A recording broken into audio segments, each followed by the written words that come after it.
Akhil Bharatiya Congress committee के दिशा निर्देश अनुसार सभी देश के सभी प्रांतों में 30 तारीख और के भीतर जय हिंद सभा का आयोजन किया जाना था।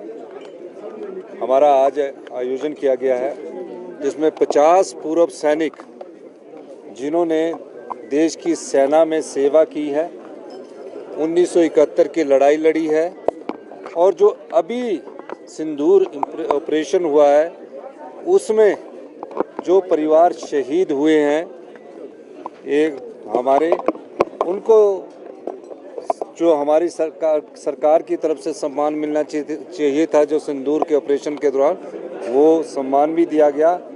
और जय हिंद सभा का आयोजन इस दिशा से किया गया, इस दृष्टिकोण से किया गया कि जो शिमला समझौता था वो 7 लगती एडवांस स्टडी में ही किया गया था।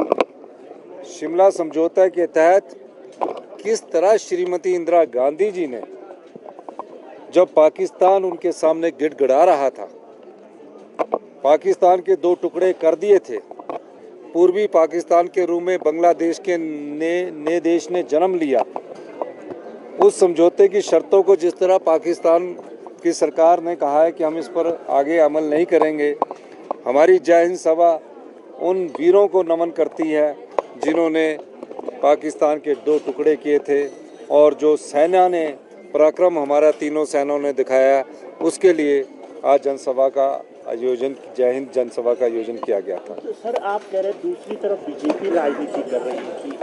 नहीं, देखो, राजनीतिक दृष्टिकोण से हमारा काम देश की एकता और अखंडता को बनाए रखने के लिए राजनीति करना नहीं है। हमारा काम जो हमारी कांग्रेस की विचारधारा जो देशभक्ति से ओतप्रोत है, जिस देशभक्ति की विचारधारा के साथ हम आगे बढ़ते हैं और जिस देशभक्ति की विचारधारा के तहत सैकड़ों कांग्रेस के कार्यकर्ताओं ने और देश के 2 प्रधानमंत्रियों ने, मुख्यमंत्री ने, प्रदेश कांग्रेस कमेटी के अध्यक्ष ने, श्रीमती इंदिरा गांधी ने, श्री राजीव गांधी ने देश की एकता और अखंडता के लिए अपने प्राणों का बलिदान दिया, ये सब उन बातों को याद करने के लिए जय हिंद सभा का आयोजन किया गया था।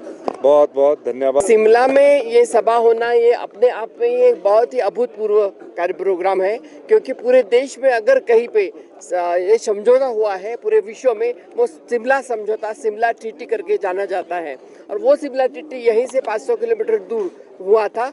हम वहीं पे प्रोग्राम करना चाहते थे, लेकिन वहाँ जगह कम है, इसलिए हमने यहाँ पे किया है। सबसे बड़ी बात यह है कि उसमें यह तय हुआ था, स्पष्ट हुआ था कि 2 देश के बीच में, पाकिस्तान और इंडिया, इसमें कोई भी बीच में नहीं आ सकता। ये हम 2 देश सवाल से पैदा कर सकते हैं, यूएन में भी नहीं जा सकते, ये फाइनल हुआ था। उसके बावजूद उन्होंने, ट्रम्प साहब ने पहले आगे आके ये सीज फायर डिक्लेयर कर दिया। इसका हमें खेद है, वो बिल्कुल बराबर नहीं हुआ है। जो शिमला समझौता है उसके विपरीत हुआ है ये। और 2 दिन बाद में जैसे ही सीज फायर हुआ, उसके 2 दिन बाद में सो मोटो पाकिस्तान ने शिमला समझौते को खारिज कर दिया है। इसके लिए भी हम सवाल पूछना चाहते हैं कि अब देश में कोई पूछेगा नहीं उनको, विश्व में कोई पूछेगा नहीं उनको, आपने ऐसे कैसे किया। हम तो कानून के मुताबिक चलते हैं, लेकिन वो कैसे भी करेंगे। और हमारे इतने लोगों की जानें दी है, उसके बाद में आप सीज फायर करते हैं, और वो सीज फायर भी पहले ट्रम्प बताते हैं और उसके लिए बोलते व्यापार के लिए हमने कर दिया। और फिर एप्पल का फ़ोन भी, जो मालिक है एप्पल का, उनको भी बोला कि एप्पल का यहाँ प्रोडक्शन नहीं करना चाहिए, ये भी बता रहे हैं। एक तरह से ये उनकी जोर जबरदस्ती चल रही है ट्रम्प साहब की। मैम, जिस तरह से ऑपरेशन सिंदूर को पॉलिटिसाइज किया नहीं बताइए, शर्तें नहीं बताइए। जिस तरह से ऑपरेशन सिंदूर को पॉलिटिसाइज किया जा रहा है, चुनावों में इसका प्रयोग करने का प्रयास किया जा रहा है, किस तरह देखते हैं आप इस तरह के? हिंदुस्तान की जनता बहुत होशियार है। जैसे अभी हमारे लीडर्स ने बताया, सीएम साहब ने बताया, इसके पहले भी हमारे यहाँ सर्जिकल स्ट्राइक हुए थे, और सर्जिकल स्ट्राइक होने के बाद में हमने कभी तिरंगा यात्रा निकाली नहीं कांग्रेस ने। लेकिन जिस पार्टी ने 50 साल में अपने कार्यालय पे ध्वज भी नहीं फहराया, हमारा जो इसका देश का, उस पे उनको अभी तिरंगा यात्रा निकालने का नौबत आती है। इसमें आप समझ लीजिएगा क्या हुआ है।